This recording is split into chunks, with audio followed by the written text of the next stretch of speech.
రాకుండా ఇండస్ట్రీస్ తరలి సార్, వెళ్ళిపోయాయి. అన్ని వర్గాల వాళ్ళకి కూడా నష్టమే జరిగింది. రోజు కూలి చేసుకునే కూలివాడికి చూస్తే వాడు తాపి మేస్తో ఇట్లాంటి అయితే కన్స్ట్రక్షన్ ఇంట్లో ఉంటాడు. తాపి మేస్త్రి ఉన్నా కూడా కింద ఇసుకు తెచ్చేవాడికి, సిమెంట్ మోసుకొచ్చేవాడికి, ఇది చేసేవాడు కూలీలు అన్ఎడ్యుకేటెడ్ లేబర్ ఉంటారు. వాళ్ళందరికీ చేతి నిండా పనులు ఉంటాయి. పైగా చంద్రబాబు నాయుడు గారు అమరావతి క్యాపిటల్ అని చెప్పి దాని అక్కడ విపరీతమైన కన్స్ట్రక్షన్ అనుకున్నాడు. లేబర్ అందరూ అక్కడికి వెళ్ళి ఉండేవారు. అవునండి. ఎవరు వెళ్ళా, యాక్టివిటీ అంతా కూడా తీసేశారు. వాళ్ళకి పనులు దొరకలా. చంద్రబాబు నాయుడు గారు ఉండగా ఇసుక ఫ్రీగా ఇచ్చాడు అందరికీ. మీరు ఎవరికి కావాలన్నా ఇసుక తీసుకోండి, దీని మీద ఏమి ఇది ఉండదు అని. రైతులకు కావాలంటే వాళ్ళ నుంచి ట్రాక్టర్స్ తెచ్చి ట్రాక్టర్స్లో తీసుకెళ్ళండి ఇట్లా అన్నారు.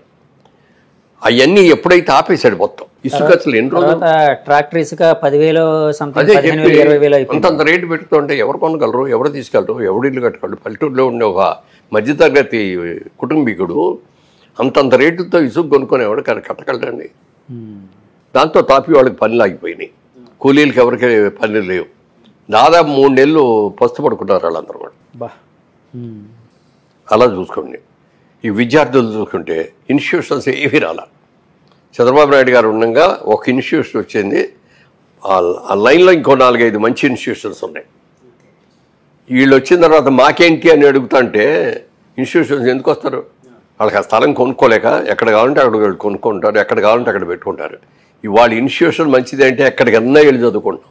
అమెరికాలో మంచి ఇన్స్టిట్యూషన్ ఉందంటే కూడా అమెరికా వెళ్ళి చదువుకుంటున్నారు.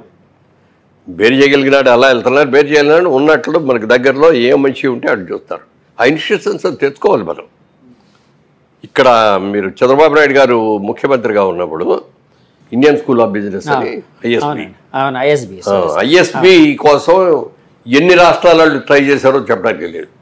చంద్రబాబు నాయుడు గారు మీకు రండి, మీకు ఏం కావాలంటే ఇస్తా, ప్రైమ్ ఏరియాలో మీకు సైట్ ఇస్తా, వాటర్ ఇస్తా, కరెంట్ ఇస్తా అని చెప్పి అన్నీ చెప్పి ఐఎస్బిని తీసుకొచ్చింది ఆయనే. ఔటర్ రింగ్ రోడ్ చేసింది ఆయనే. ఇంటర్నేషనల్ ఎయిర్పోర్ట్ చేసింది ఆయనే. ఐటీ ఇవాళ ఇంత హైదరాబాదులో ఐటీ ఇంత డెవలప్ అయిందంటే ముఖ్యంగా మాదాపూర్ ఈ ఏరియా, గచ్చిబౌలి ఈ ఏరియా కూడా ఇంత డెవలప్ అయ్యి ఒక అమెరికాలో అలాగే ఇంతంత బిల్డింగ్స్ వచ్చినాయి అంటే వీటన్నిటికీ నాంది వేసింది చంద్రబాబు నాయుడు గారు. సైబరాబాద్ అని పేరు పెట్టింది ఆయన, సైబర్ సిటీగా తీర్చింది ఆయన. ఇవన్నీ ముందు ఆయన వచ్చేసి వెళ్ళిన తర్వాత కూడా తర్వాత ఆటోమేటిక్గా కంటిన్యూ అవుద్ది. ఓ సిమెంట్ రోడ్ వేసిన తర్వాత దాని మీద ఎట్లా వెళ్ళాలి అనేది తర్వాత వచ్చే వాళ్ళకి అర్థమైపోద్ది కదా. బేస్ ఎవరు అనేది ముఖ్యం. అవునండి. అలా చాలా ఇండస్ట్రీస్ అక్కడ రావాల్సినవి పోయినాయి, చాలా ఇన్స్టిట్యూషన్స్ అక్కడ రావాల్సినవి పోయినాయి.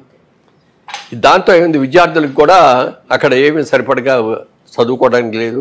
తెలంగాణకు వచ్చి చదువుకున్నారు చాలామంది, మెడ్రాసులో చదువుకున్నారు. కానీ ఇక్కడికి వచ్చేటప్పటికి ఏంటంటే మా లోకల్ విద్యార్థులు మా కోటా అయిన తర్వాత ఇస్తూ ఉంటారు. ఏదైనా మనం సెకండ్ గ్రేడ్ సిటిజన్స్ లాగే. అవునండి, అవునండి.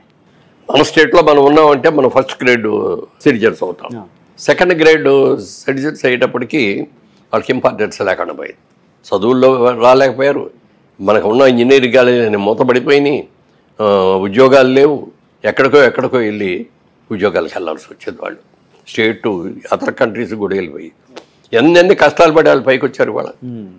ఇవాళ ఇతర దేశాల్లో ఉన్న ఐటీ వాళ్ళందరూ కూడా బికాజ్ ఆఫ్ చంద్రబాబు నాయుడు గారు మేము ఈ స్టేజ్కి వచ్చాము, ఇవాళ మేము ఈ స్టేజ్లో ఉన్నామంటే ఆయన అని చెప్పి ఆయన మొన్న అరెస్ట్ చేసి జైల్లో పెట్టిన రోజున అందరూ కూడా అన్ని దేశాల్లో కూడా అరెస్ట్ చేశారు.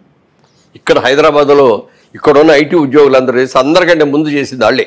సార్, దాని మీద కూడా కొన్ని ఆరోపణలు అయితే అప్పుడు వైసీపీ నుంచి వచ్చాయి సార్. స్పాన్సర్డ్ ఉద్యమం, ఇప్పుడు ఇక ఐటీ పీపుల్ అంతా చంద్రబాబు గారికి సంఘీభావం ప్రకటిస్తూ ధర్నాలు చేశారు, రాస్తారోకోలు చేశారు.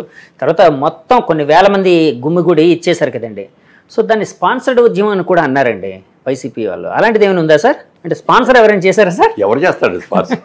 వాళ్ళు ఏం చెప్పారు, వాళ్ళు చెప్పిందని నేనేం ఖండించలేదు. దాని గురించి నేను మాట్లాడను. అసలు మా గురించి మేమేం చేసామని చెప్తాను తప్ప అది చేసామని చెప్పను. ఇప్పుడు ఆ స్పాన్సర్డ్ అనుకుంటే ఈ రైతులని వీళ్ళు వెళ్ళిన అమరావతి రైతులందరూ కూడా అక్కడ నిరాహార దీక్ష చేస్తా అంటే వీళ్ళందరూ కూడా ఇది పెయిడ్ ఆర్టిస్టులు వీళ్ళందరూ పెయిడ్ బ్యాచ్ అనేవారండి. ఇప్పుడు ఎక్కడన్నా బయటకు వెళ్ళేటప్పుడు ఉన్న బట్టి మంచి బట్టలు వేసుకొని వెళ్తాం, లేకపోతే ఉతికిన బట్టలు చక్కగా ఉతికిన బట్టలు తీసుకొని వెళ్తాం ఫ్రెష్గా. ఎవరు బయటకు వెళ్ళేటప్పుడు వాళ్ళు అక్కడ కూర్చొని మంచి చీర కట్టుకోకూడదా? అందరూ రిచ్ డబ్బులు ఏదో ఉన్నాళ్ళు, అరకరం ఉన్నాళ్ళు కూడా 3 మంది ఉన్నారు అక్కడ. అన్ని కులాల వాళ్ళు ఉన్నారు, ఒక్క కులం కాదు అక్కడ ఉన్నది. అమరావతి అనేది అనేక కులాలందరూ కలిసి ఉన్న వాళ్ళందరూ ఉన్నది. అందరూ ఇచ్చారు.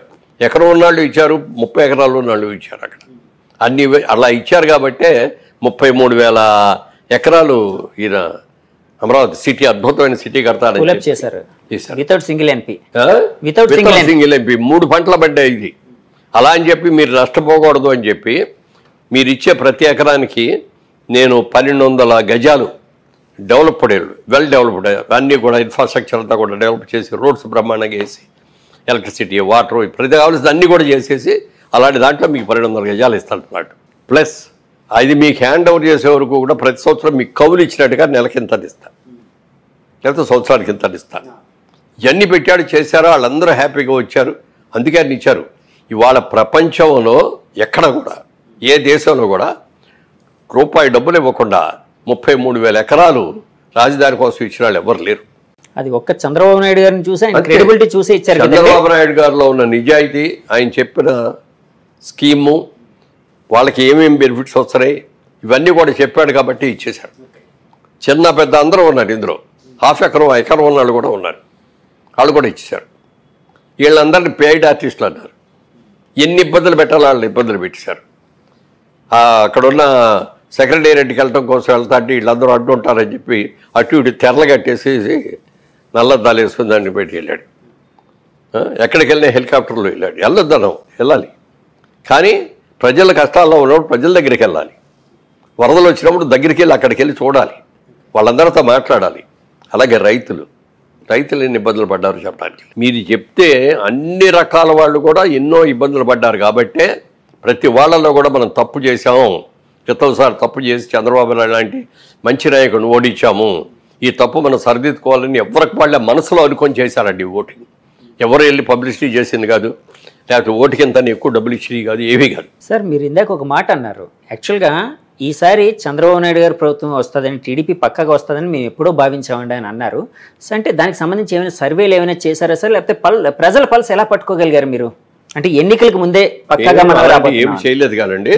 ప్రజలు ఎక్కడికి వెళ్ళినా ఏ వర్గం వాళ్ళు మాట్లాడినా చాలా ఇబ్బందులు పడుతున్నామండి, చాలా ఇది చేస్తామండి. అది అందరిలో వచ్చింది, అన్ని వర్గాల్లో కూడా వచ్చింది. ఓకే, వచ్చినా కూడా ఎవరు బయటపడలేరు. కొంతమంది ఎందుకు బయటపడలేదంటే రేపు పొద్దున ఇట్లా మనం ఆయనకి చేస్తున్నాం, చంద్రబాబు వర్గంలో ఉన్నాం, చంద్రబాబు సింపతిగా ఉన్నాం, చంద్రబాబు గారికి ఓటేస్తాం, తెలుగుదేశానికి ఓటేస్తాం అని ఉంటే వాళ్ళ మీద కక్ష సాధింపులు చేస్తారు కదా, వాళ్ళందరినీ ఎలా నాశనం చేయాలో చేస్తున్నారు కదా. అందుకని భయపడి ఎవరి కాళ్ళు లోపల పెట్టుకున్నారు తప్ప బయటపడలా.